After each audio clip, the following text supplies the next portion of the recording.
নমস্কার বন্ধুরা, সবিতা কুকিং ব্লগে সবাইকে স্বাগত জানাই। সবাই ভালো থাকবেন, সবাই সুস্থ থাকবেন। আজকে নিয়েছি ছোট চিংড়ি মাছ।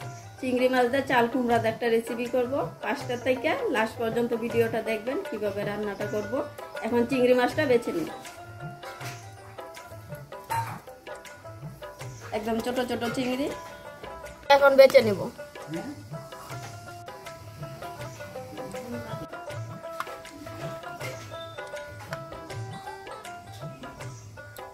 চিংড়ি মাছে দেওয়ার জন্য কেটে নেব চাল কুমড়া।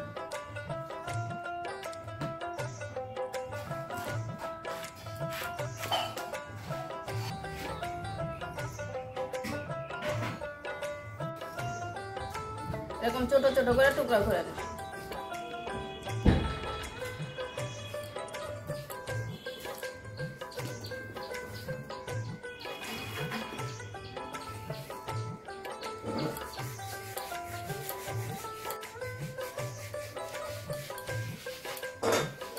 মাছ ভাজার জন্য দিয়ে দিব সরষের তেল, দিয়ে দিব হলুদ, চিংড়ি মাছে দিয়ে দিব লবণ, দিয়ে মাছটা ভেজে নেব। এখন চিংড়ি মাছটা দিয়ে দিব। চিংড়ি মাছটা ভাজা হয়ে গেছে, এখন উঠে নেব। ফোড়নের জন্য দিয়ে দিব তেল, দিয়ে দিব তেজপাতা, এখন দিয়ে দিব চাল কুমড়া, দিয়ে দিব মেথি, কালো জিরা,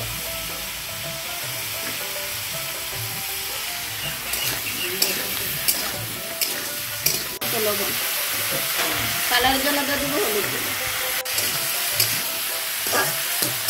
করে নিয়েছি আমি মটরের ডাল, মিক্সি দিয়ে পেস্ট করে নেব। চিংড়িটাও একসাথে দিয়ে দিব। দিয়ে দিব জিরা বাটা,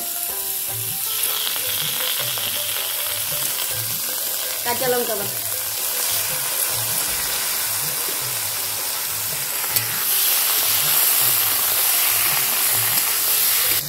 সবকিছু ভাজা হয়েছে। আমি দিয়ে দিব জল,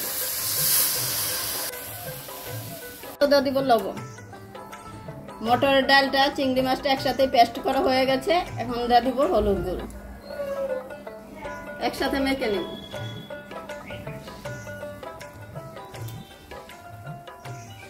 ছোট করে এখন আমি দিয়ে দিব বড়াটা।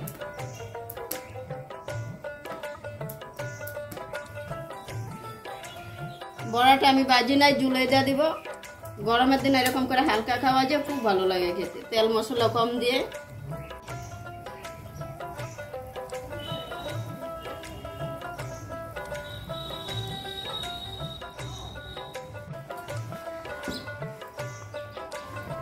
সম্পূর্ণ বড়াটা দেওয়া হয়ে গেছে।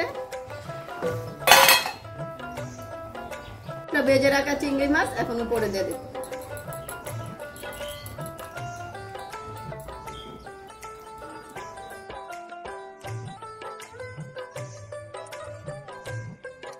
চাল কুমড়া দিয়ে চিংড়ি মাছের তরকারিটা হয়ে গেছে, এখন নামিয়ে নিব।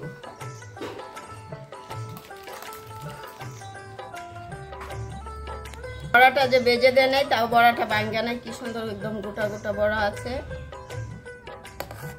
চিংড়ি মাছ বড়া করে চাল কুমড়ার তরকারিটা কেমন হয়েছে যদি ভালো লাগে কমেন্টে জানাবেন, লাইক করবেন, শেয়ার করবেন।